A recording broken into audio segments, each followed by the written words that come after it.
이 시간 우리 함께 살펴볼 하나님의 말씀은요, 사도행전입니다. 사도행전 17장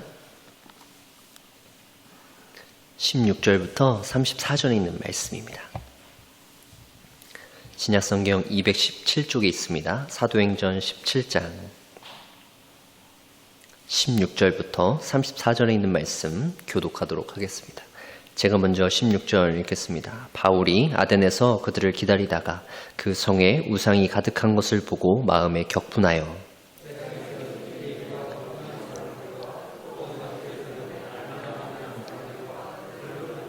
어떤 에피쿠로스와 스토아 철학자들도 바울과 쟁론할세 어떤 사람은 이르되 이 말쟁이가 무슨 말을 하고자 하느냐 하고 어떤 사람은 이르되 이방신들을 전하는 사람인가 보다 하니 이는 바울이 예수와 부활을 전하기 때문이러라.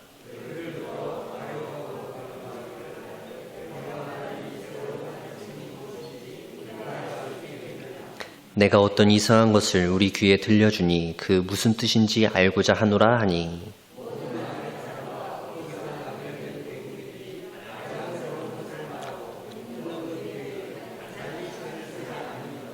바울이 아레오바고 가운데 서서 말하되 아덴 사람들아 너희를 보니 범사에 종교심이 많도다.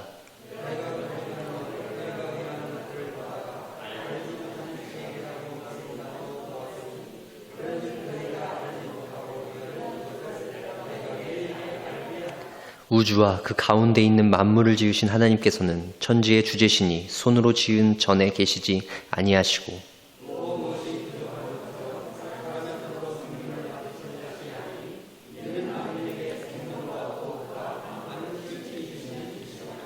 인류의 모든 족속을 한 혈통으로 만드사 온 땅에 살게 하시고 그들의 연대를 정하시며 거주의 경계를 한정하셨으니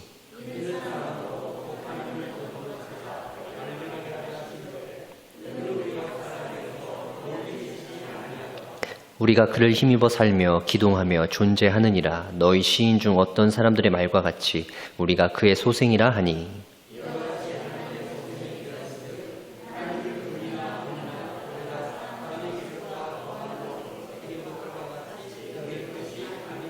알지 못하던 시대에는 하나님이 간과하셨거니와 이제는 어디든지 사람에게 다 명하사 회개하라 하셨으니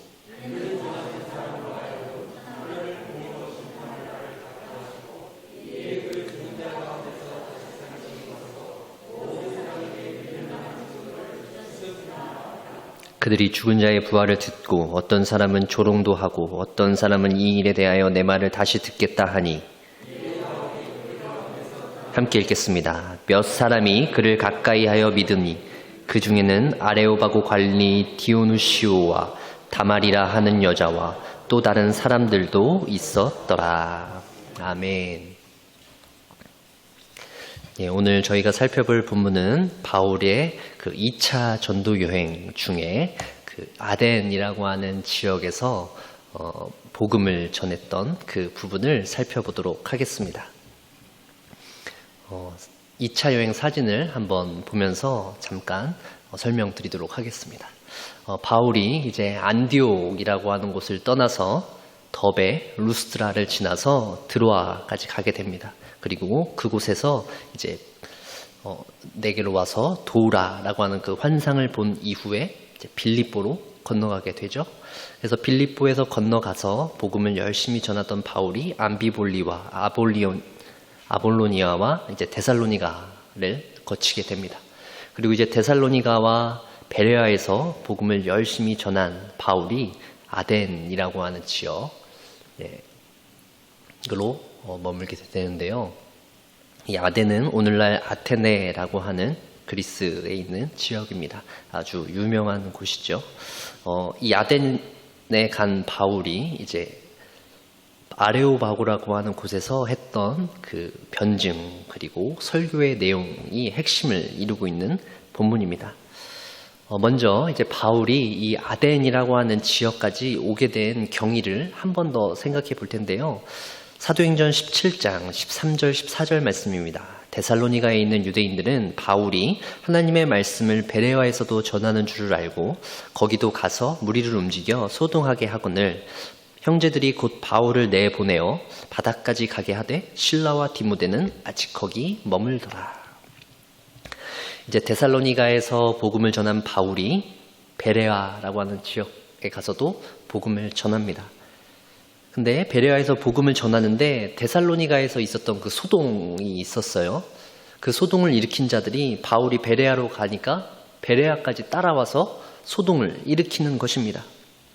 그래서 또 어쩔 수 없이 바울은 베레아에서 오래 머물지 못하고 피신하게 되어지죠. 그래서 바울이 피신한 곳이 바로 아덴이라고 하는 곳이고요. 중요한 것은 바울이 아덴으로 갈 때 실라와 디모데라고 하는 동역자들은 아직 베레아에 머물러 있었다라는 것을 볼 수 있습니다. 이 데살로니가에서부터 쫓아온 이 사람들은 바울에 대해서 아주 엄청난 악감정이 있었던 것 같아요.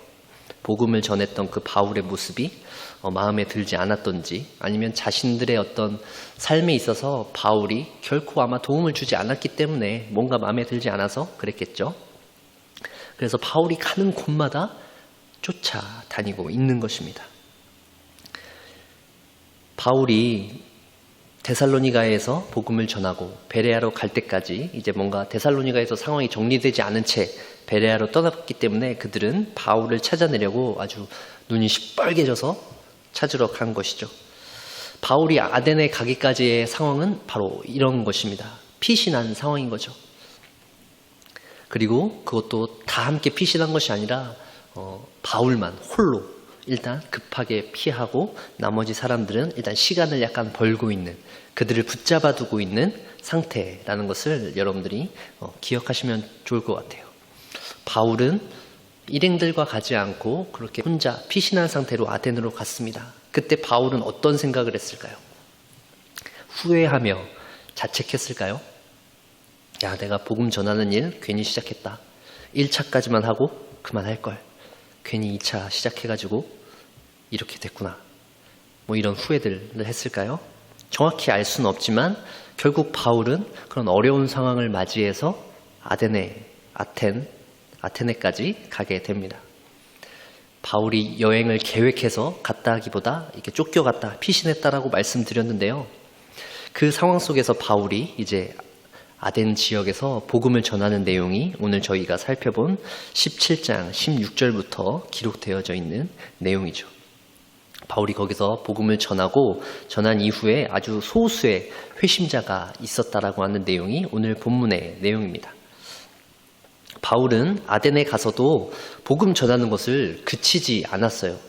피신했으니까 자기를 쫓아오는 사람들이 분명히 있었음에도 불구하고 저 같았으면 어디 숨어서 일단 상황을 지켜봤을 것 같은데 바울은 복음 전하는 일을 계속해서 하고 있는 것이죠. 일행과도 떨어져 있고 얼마나 두렵고 불안하겠어요.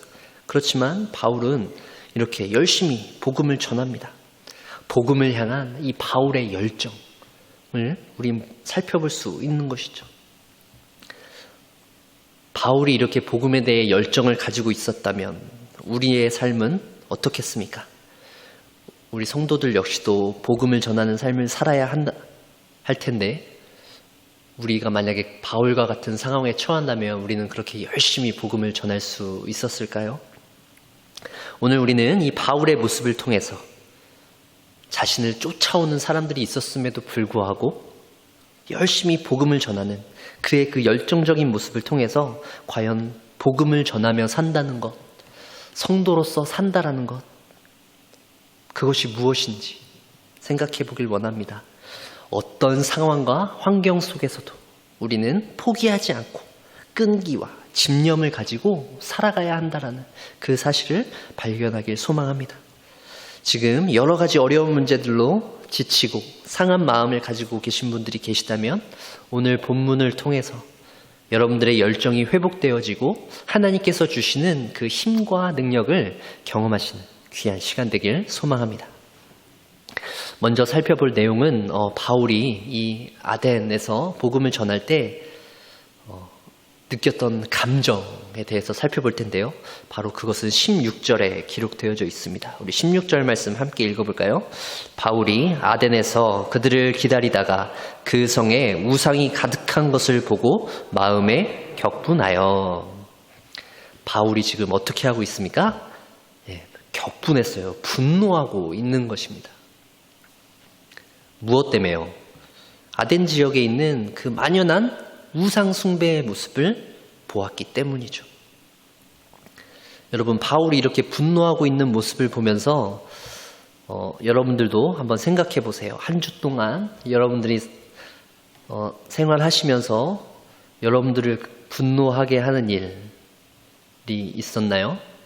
만약에 있었다면 여러분들의 분노와 바울의 분노는 같은 것일까요? 아니면 다른 것일까요? 우리의 일상 속에서는 크고 작은 일들로 우리를 분노케 하고 우리의 화를 돋구는 일들이 많이 일어납니다. 남들은 사소할 수 있다라고 생각하지만 우리 본인들에게는 굉장히 큰 문제죠. 어쨌든 이런 크고 작은 일들로 우리의 감정이 이렇게 들끓는 상황을 맞이할 때가 있습니다. 바울이 느꼈던 분노도 아마 그런 분노였을까요? 바울은 아덴 지역에 있던 그 우상, 그것들이 어느 정도 있는 것이 아니라 가득한 것을 보고 격분했다라고 합니다. 가득한 것을 보았죠. 여러분들도 만약에 우상 숭배하는 것을 보신다면 여러분들도 바울처럼 이렇게 분노하실 수 있겠습니까? 당연하죠. 우상 숭배는 얼마나 악한 일입니까? 하나님께서 너무 싫어하시는 죄잖아요. 우리 눈앞에서 누군가 우상 숭배를 한다면 우린 당연히 화를 내야겠죠. 격분해야 되는 거겠죠. 당연한 문제인 것 같습니다. 하지만 만약에 우리의 삶 속에서 정말 이것이 우상 숭배다라고 할 수 있는 일이 우리의 눈앞에서 벌어졌을 때 우리가 과연 이렇게 바울처럼 격분할 수 있겠느냐라는 것을 생각해 보시길 바랍니다. 그냥 머리로 생각할 때는 당연하죠. 우상 숭배를 앞에서 하면 당연히 분노해야겠죠. 라고 생각하지만 우리 주위에 있는 우상 숭배는 그렇게 단순하지가 않습니다. 누가 딱 봐도 저건 우상 숭배구나 라고 할 수 있는 일이 아니라는 것이죠. 그렇게 단순하다면 고민할 필요가 없을 것이죠. 우리가 세상을 살아갈 때 우리 주위에 있는 우상 숭배의 모습들이 바로 그렇다는 것입니다. 그리고 그것이 우상 숭배라는 것을 알았다고 치더라도 힘들게 알았지만 그 앞에서 분노할 수 있을까요? 만약에 제가 그런 모습을 본다면 저는 분노하기 힘들 것 같습니다. 거기에 분노하기보다는 그 모습을 보고 두려워하고 떨었을 것 같아요. 바울처럼 이렇게 격분할 수는 없을 것 같습니다. 왜냐하면 분노할 수 있을 만큼의 열정과 힘이 제겐 없기 때문입니다. 그런 우상 숭배를 보더라도 그냥 무관심하게 못 본 척하고 지나가는 것이 일상생활을 하는 데는 좀 더 편리합니다. 쓸데없이 에너지를 쏟을 필요가 없는 것이죠. 하지만 바울은 달랐습니다. 바울은 그 우상들을 보면서 분노했습니다. 격분했죠. 17절 말씀입니다. 회당에서는 유대인과 경건한 사람들과 또 장터에서는 날마다 만나는 사람들과 변론하니 회당에도 가고 장터에도 가고 여기저기를 다니면서 거기서 만나는 사람들에게 지금 여러분들이 믿고 있는 예수 그리스도가 누구이신지에 대해서 질문하고 그들과 변론하는 일을 바울이 했다라는 것이죠. 하루 이틀이 아니라 날마다 그들과 변론했다라는 것입니다. 여러분, 이 사소한 말싸움들도 힘들진데 그들과 이렇게 예수 그리스도와 그의 부활하심에 대해서 이 변론한다라는 것은 사실 보통 열정과 에너지가 없다면 하기 힘든 일일 것입니다. 그리고 또 그저 평범한 상황이 아니라 아까 말씀드렸다시피 어떤 상황이에요? 바울은 지금 쫓기고 있는 상황이죠. 언제 누가 와서 뒤통수를 칠지 모르는, 자기를 잡아갈지 모르는 그런 상황 가운데에서 그런 변론들을 할 수 있겠느냐는 것입니다. 여러분, 바울이 누구입니까? 회심하기 전에 바울을 생각해 보세요. 예수 믿던 사람들을 핍박하러 쫓아다녔던 사람입니다. 정말 왕성하고 열정적인 사람이죠. 그가 이제 회심을 했다고 그의 열정이 사라졌을까요? 아닙니다. 방향이 달라졌을 뿐이죠. 오히려 그의 열심은 더욱더 강해졌습니다. 바울은 회심하고 나서 이제 자신이 핍박했던 사람들을 변론하고 예수 그리스도와 그 부활에 대해서 더 열심히 증거하고 있는 것이에요. 사랑하는 성도 여러분, 여러분들에게도 이렇게 바울과 같은 열정이 있으십니까? 우상 숭배가 가득 찬 그 도시를 가서 그 모습을 보고 분노하며 변론하며 씨름을 할 에너지와 열정이 여러분들 가운데 있느냐는 것입니다. 오늘날도 마찬가지죠. 쓸데없이 어떤 일들에 분노하거나 감정을 드러내는 일, 그런 것은 교양이 없고 무지한 것처럼 여겨집니다. 아덴도 마찬가지죠. 철학적으로 교양을 누리던 사람들의 모습을 한번 보세요. 20절과 21절에 있습니다. 내가 어떤 이상한 것을 우리 귀에 들려주니 그 무슨 뜻인지 알고자 하노라 하니 모든 아덴 사람과 거기서 나그네 된 외국인들이 가장 새로운 것을 말하고 듣는 것 외에는 달리 시간을 쓰지 않음이더라. 아덴에 있었던 사람들의 모습입니다. 가장 새로운 것을 말하고 듣는 것 외에는 관심이 없어요. 자기들끼리 모여서 요새 이런 것들이 유행이더라 이렇게 생각하는 것이 요새의 흐름이야 라고 이야기하면서 막 토론하고 서양 철학의 원조가 된 것 아닐까요? 세상을 읽는 방법, 이 세상이 도대체 뭘로부터 유래했는가, 이런 형이상학적인 질문부터 시작해서 자신의 삶들 가운데 있는 수많은 고민들을 공유하며 거기에 있는 자신들의 생각을 밝히며 또 자기가 가지고 있는 지식을 뽐내는 그런 모습이 그 당시 아테네에 있었던 그런 사람들의 모습인 것입니다. 바울은 그런 도시에서 회당 그리고 또 장터에서 또 그런 철학자들이 있는 곳에 가서 그들을 찾아가서 변론하고 예수 그리스도의 그 부활을 증거했다라는 것입니다. 일반적인 사람들이라면 그 아테네, 물론 피신 상황이긴 하겠지만 거기에 있는 수많은 유적들, 구경할 거리가 얼마나 많았겠어요. 그런 것도 잠시 좀 구경하고 좀 잠시 여행 중에서 피로도 풀고 이럴 수도 있었을 거 아니에요. 하지만 바울은 그곳 가운데에서도 여전히 복음을 전하는 일에, 변증하는 일에 자신의 그 모든 에너지를 쏟고 있습니다.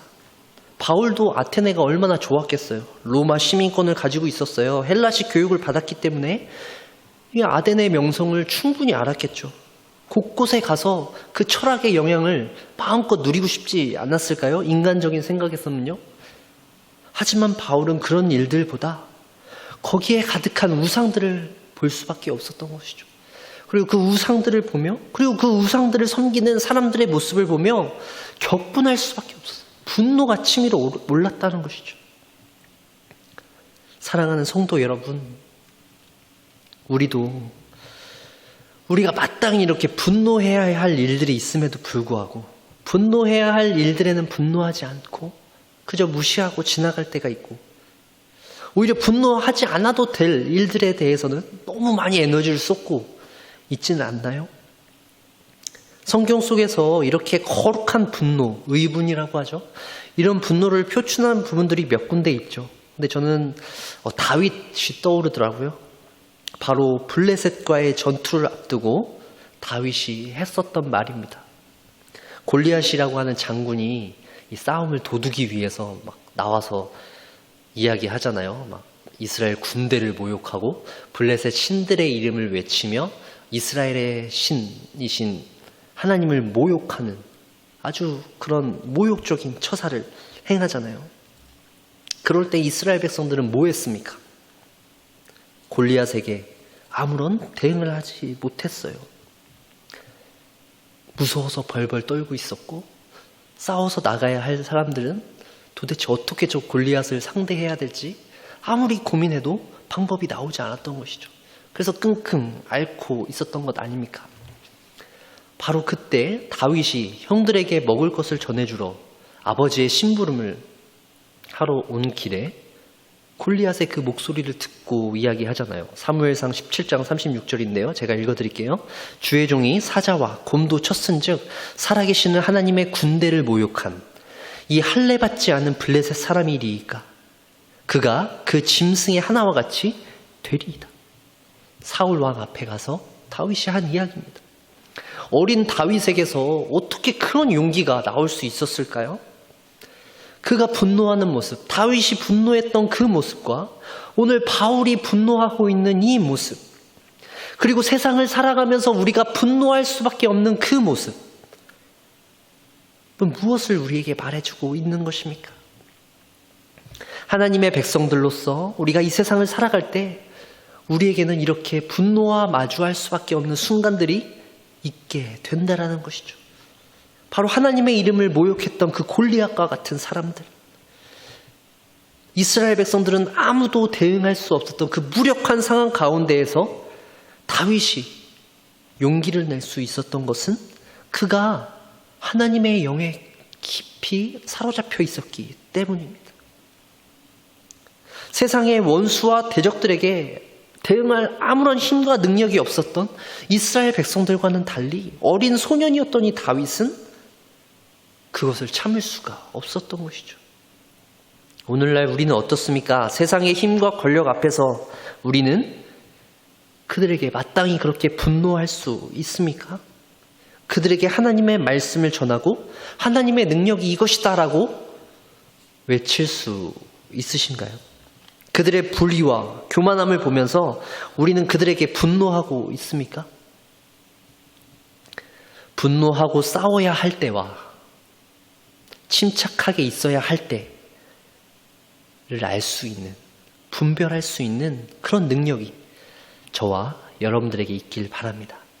싸워야 할 때 싸울 수 있고 침묵해야 할 때 침묵할 수 있는 그런 지혜와 권능, 분별의 능력이 우리 사랑하는 멸류관교회 성도님들 모두에게 임하기를 주의 이름으로 간절히 축원합니다. 두 번째입니다. 오늘 본문을 통해서 우리는 바울이 자신이 쏟았던 이 분노를 표출하는 방법을 보고 있어요.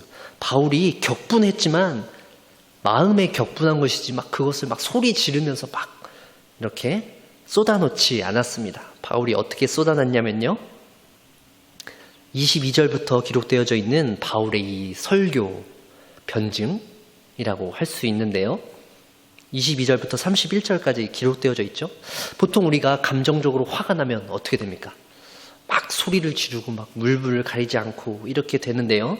바울은 그들과 함께 아레오바고라고 하는 곳으로 가서 그들이 평소에 토론하고 재판도 하기도 했던 아주 광장과 같은 곳 같아요. 많은 사람들이 모일 수 있었던 곳이죠. 그런 곳 가서 아주 침착하게 논리적으로 아테네 사람들에게 말하고 있는 내용입니다. 이 바울의 설교, 이 내용은 크게 세 부분으로 나누어 볼 수 있어요. 먼저 첫 번째 부분은 22절부터 25절 상반절입니다. 여기서 바울은 너희가 이제 하다가 알지 못하는 신까지 섬기고 있구나. 알지 못하는 신이라고 하는 제단까지 만들어 놓고 있구나. 너희가 생각하는 신은 과연 누구냐? 내가 진짜 신을 알려주겠다라고 말하고 있어요. 두 번째는 25절 하반절부터 28절이요. 이 참되신 하나님은 온 세상의 만유를 지으시고 사람이 지은 어떤 작은 공간, 그곳에 너희들이 떠받드는 그런 신전과 같은 곳에 머물러 계시는 분이 아니다. 만유를 지으시고 만유를 통치하시는 전능하신 하나님이다 라는 것을 선포하고 있습니다. 세 번째요. 29절부터 31절의 내용은 바울이 그들에게 회개를 촉구하고 있는 내용입니다. 그렇기 때문에 너희들이 믿고 있는 그 모든 신들은 거짓 신이기 때문에 참된 신이신 하나님 앞에 나오라는 바울의 말입니다. 이 설교를 통해서, 이 변증을 통해서 그들은 그것을 깨달을 수 있었던 것이죠. 바울은 철학적인 지식으로 무장한 이 사람들에게 22절부터 31절까지 있는 설교를 하면서 아주 조심스럽게 타이르면서 얘기하고 있어요. 그들이 자부심으로 여기고 있었던 그들의 어떤 지식, 그들의 어떤 암에 대해서 교정시키려고 하는데요. 항상 새로운 것들만을 원했던 그들에게, 새로운 종류의 지식들에 대한 갈망을 가지고 있던 그 사람들에게 바울은 먼저 그들에게 조심스럽게 이야기하고 있는 것입니다. 그들에게 엄청난 학구열을 자극하고 있는 것이요. 너희가 알고 싶으냐? 내가 알려주겠다. 너희가 정말 몰랐던 것을 내가 꺼내 보여주겠다. 너희들이 그렇게 많이 알고 있다라고 얘기하지만 이런 건 처음 들어봤을걸? 라고 하면서 그들의 어떤 욕구를 자극하고 있는 것이죠. 그들의 귀가 솔깃할 수 있도록 바울이 말하고 있는 것입니다. 바울은 22절 하반절에 이렇게 이야기하고 있죠. 너희를 보니 범사에 종교심이 많도다. 이 말이 그 말입니다. 그들이 가지고 있었던 그런 호기심, 열정에 대해서 바울이 종교심이라고 얘기하면서 너희들이 종교심이 참 많아 라고 이야기하면서 말을 시작하고 있는 것이죠. 그들이 하나님을 위해서 열심을 가지고 있었다라는 그런 종교 열심을 이야기하는 것인가요?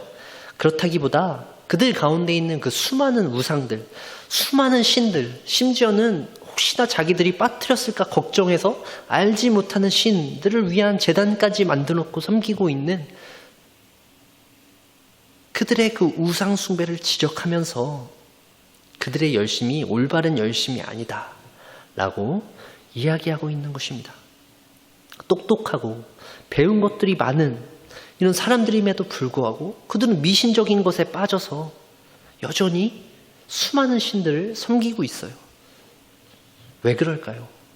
그들이 세상의 모든 것을 다 깨닫고 많은 지식을 가지고 있었다라고 자부했던 사람들이지만 정작 참되신 하나님에 대해서는 깨달을 수 없고 수많은 잡신들을 섬기고 수많은 신들을 섬길 수밖에 없었던 이유가 있습니다. 그 똑똑했던 사람들이 왜 그랬을까요? 에베소서 5장 5절 말씀을 읽어드릴게요. 너희도 정녕 이것을 알거니와 음행하는 자나 더러운 자, 탐하는 자, 곧 우상 숭배자는 다 그리스도와 하나님의 나라에서 기업을 얻지 못하리니. 그들이 우상 숭배, 수많은 신들을 섬기는 이유가 무엇입니까? 다른 것이 아니죠. 그들이 그토록 간절히 바라고 원하는 것, 그것을 얻기 위함입니다. 만약에 이 A라고 하는 신이 있다면 이 신이 나에게 어떤 도움이 된다? 그러면 그 신을 섬기는 거죠. 그리고 또 B라고 하는 신을 섬기고 또 나에게 도움이 되는 신들이 있다면 그 신들이 어떤 신이든 상관없다는 거죠. 왜요? 나에게 도움이 되고 내가 간절히 원하는 것을 주기만 하면 그게 누가 됐든 상관이 없다라는 것입니다. 그들은 그렇게 만신전에 우상 숭배를 하고 있었던 것이죠. 우상 숭배라는 것은 다른 것이 아닙니다. 바로 자기 자신이 원하는 것, 그것을 쫓는 것, 그것이 바로 우상 숭배입니다. 우리가 쫓고 있는 것은 무엇입니까? 우리의 삶 속에서 우리가 가장 많이 시간을 들이고 있고 우리가 가장 원하고 있는 것은 무엇인가요? 세상의 명예입니까? 물질입니까? 부와 권력인가요? 아니면 어떤 음식에 집착하고 있습니까? 아니면 옷과 같은 이런 물건들인가요? 아니면 사람과의 관계, 배우자, 부모, 자녀, 그들에게 집착하고 있습니까? 그들을 통해서 나의 만족감을 누리기 위해서 그렇게 살아가고 있나요? 심지어 우리가 교회에 나와서 예배하고 봉사하는 일마저도 만약에 우리 자신으로부터 비롯된 것이라면 우상 숭배가 될 수 있다라는 것입니다. 사랑하는 성도 여러분, 이 문제에 있어서 자유로울 수 있는 사람이 누구입니까? 저와 여러분 모두 다 동일한 위험에 처해 있지 않습니까? 우리 모두 선하게 시작했다가 좋은 의도로 시작했다가 악하게 일을 마칠 수 있는 그런 부족한 존재들이 우리의 모습 아닙니까? 바울이 다메섹 도상에서 예수님을 만나게 되었을 때 깨닫게 된 것이 바로 이것입니다. 자신이 율법을 향해서 가졌던 그 열심, 하나님을 위해서 자기가 가졌던 그 열심이 하나님을 위한 것이 아니었다라는 것이에요. 바로 자기 자신을 위한 것, 자신의 어떤 탐심으로부터 비롯된 것이라는 것을 바울은 다메섹에서 보게 된 것입니다. 사도행전 9장 3절부터 5절 말씀입니다. 우리 함께 읽어볼까요? 사울이 길을 가다가 다메섹에 가까이 이르더니 호련히 하늘로부터 빛이 그를 둘러 비추는지라. 땅에 엎드려져 들음에 소리가 있어 이르시되 사울아 사울아 내가 어찌하여 나를 박해하느냐 하시거늘 대답하되 주여 누구시니까 이르시되 나는 내가 박해하는 예수라. 바울이 만났던 예수님은 바울에게 그것을 깨닫게 해주신 것이죠. 자신이 그렇게 믿고 따르던 그 율법은 예수가 메시아라고 하지 않았어요. 그래서 바울은 이상한 도를 전하고 다니던 그 사람들을 참을 수가 없었죠. 그래서 그들을 핍박하고 감옥에 가두고 스데반이라고 하는 집사는 죽여 마땅해야 하는 그런 사람으로 여기게 되었던 것입니다. 바울의 생각은 온통 그쪽으로 쏠려 있었던 것이죠.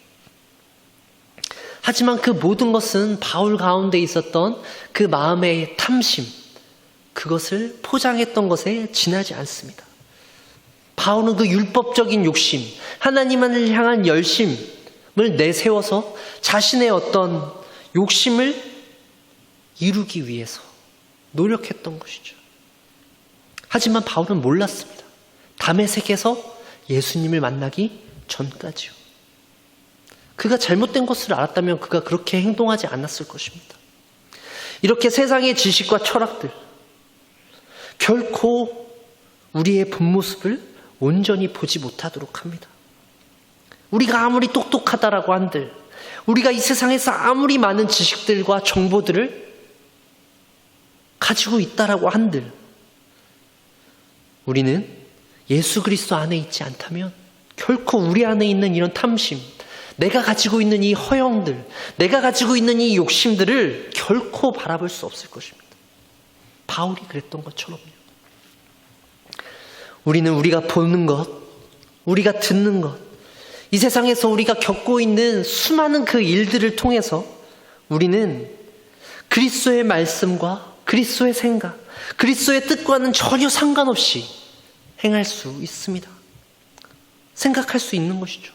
우리의 마음대로 생각하면서 그것이 하나님의 뜻이다 라고 할 수 있는 그 위험이 우리 가운데 늘 존재한다는 사실입니다. 사랑하는 성도 여러분, 우리에게 있는 우리 자신의 모습, 우리 스스로에 있는 그 모습을 그대로 볼 수 있는 것, 왜곡됨 없이, 흐트러짐 없이 내 자신에 있는 모습, 그것을 그대로 볼 수 있는 것이 바로 은혜이고 축복입니다. 여러분들은 여러분들 자신의 모습, 여러분들이 가지고 있는 그 진실된 모습 알고 계십니까?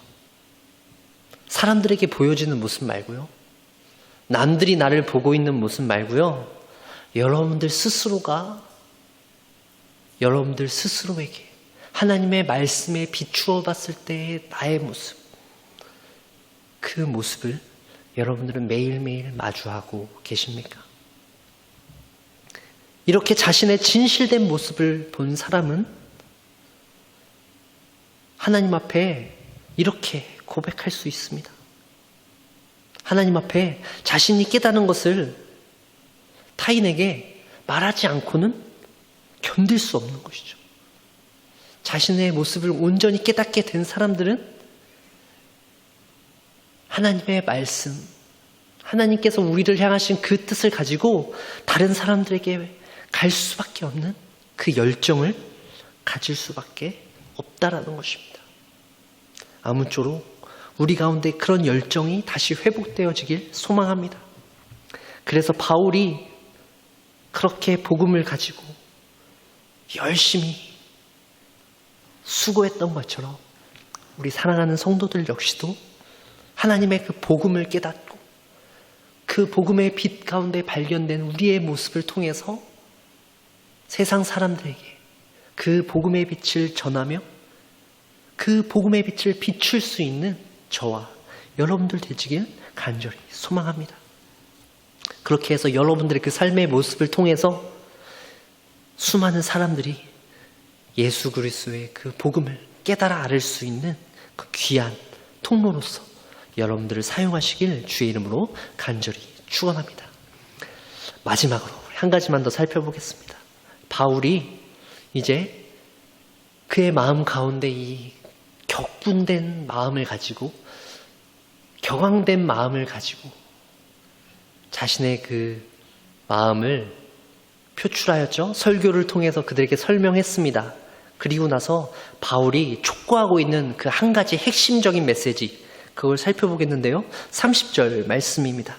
알지 못하던 시대에는 하나님이 간과하였거니와 이제는 어디든지 사람에게 다 명하사 회개하라 하셨으니. 바울이 전하고 있는 그 핵심 메시지는 무엇입니까? 바로 회개입니다. 하나님 앞에 회개하라 라는 것이죠. 예수 그리스도께서 이 땅 가운데 오셔서 외쳤던 메시지 그대로입니다. 이제 진노가 임박했으니 회개하라 라는 메시지를 전하고 있는 것이죠. 그러면서 바울은 이전 시대에는 하나님께서 간과하셨다라고 이야기하고 있습니다. 이전 시대에는 하나님께서 사람들이 우상 숭배를 하건 여러 가지 죄를 지었던 간과하셨다. 그들이 죄를 짓고 있는 모습을 간과하셨다라고 이야기하고 있는데요. 그것은 하나님께서 그들의 그 죄의 모습들을 그냥 보시고 넘기셨다라는 것으로 그치는 것이 아니라 그들이 죄를 짓고 나서 다시 깨닫고 돌아올 수 있을 때까지 기다려주셨다. 시간을 주셨다. 그리고 기회를 주셨다라는 것입니다. 그것이 바로 간과하셨다가 갖는 의미입니다. 회개할 수 있는 기회와 시간을 충분히 벌어주신 것이죠. 하나님께서 당장 심판하실 수 있지만 하나님께서는 그 심판을 미루고 계신 것입니다. 예수 그리스도가 다시 오실 때까지 참아주시고 기다려주시는 것이죠.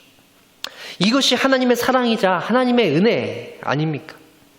우리가 회개할 수 있도록 오래 참고 기다리시면서 하나님은 우리가 하나님에게로 나아올 수 있도록 수많은 기회들을 주시고 하나님을 더듬어서 발견할 수 있도록 우리에게 일반 계시들을 주시고 인생의 때와 장소들에서 우리가 어디에서도 거할 수 있고 언제든지 마음대로 행할 수 있는, 결정할 수 있는 그런 자유들도 주심으로써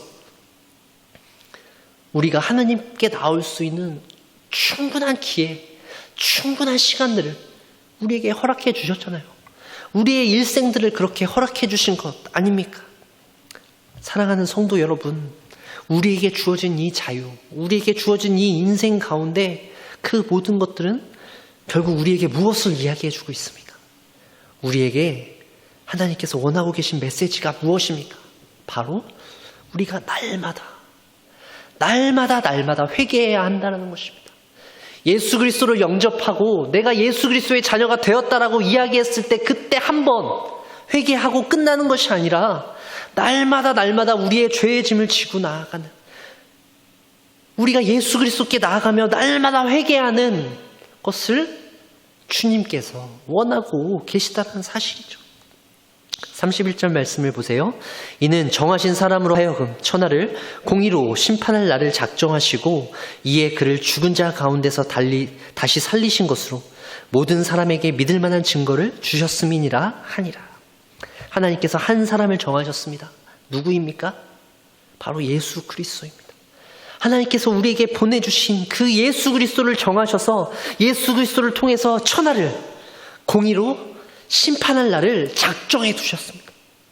그리고 죽은 자 가운데서 다시 살리신 그 사실을 모든 사람들이 믿을 수 있는 수많은 증거들도 우리에게 주신 것이죠. 베드로 사도도 사도행전 10장 42절에서 이야기하고 있죠. 우리에게 명하사 백성에게 전도하되 하나님이 살아있는 자와 죽은 자의 재판장으로 정하신 자가 곧 이 사람인 것을 증언하게 하셨고, 하나님께서 정하신 이 예수 그리스도, 이 예수 그리스도를 통해서 우리에게 하나님께서는 그의 사랑, 그의 은혜를 베푸시지만 동일하게 동시에 우리에게 예수 그리스도를 통해서 언젠가 작정하실 그때에 만물을 심판하실 것이다. 그리고 심판을 통해서 끝이 아니라 우리에게 완전한 최종적인 구원을 선물하실 것이다. 지금 비록 이 세상에서는 우리가 죄로 인하여서 구원을 얻었지만 여전히 죄와 싸우며 날마다 우리 마음 가운데 있는 그 탐심과 내가 알 수 없는 그런 교만함과 싸우며 매일매일 전쟁을 치러야 하지만 이제 예수 그리스도께서 다시 오셔서 우리에게 이제 그 모든 전쟁과 같은 매일매일의 삶에서 해방시켜 주시고 더 이상 우리 안에 있는 교만과 욕심들과 싸우지 않고 완전한 모습으로 신령한 육체와 신령한 영을 가지고 주님과 교제하며 주님과 예배하며 주님과 살아갈 수 있는 그런 순간들을 맞이하게 하실 것입니다. 바로 그것을 약속하셨기 때문에 우리가 지금 이 세상 가운데에서 몸부림치면서 살아갈 수 있는 것 아닙니까?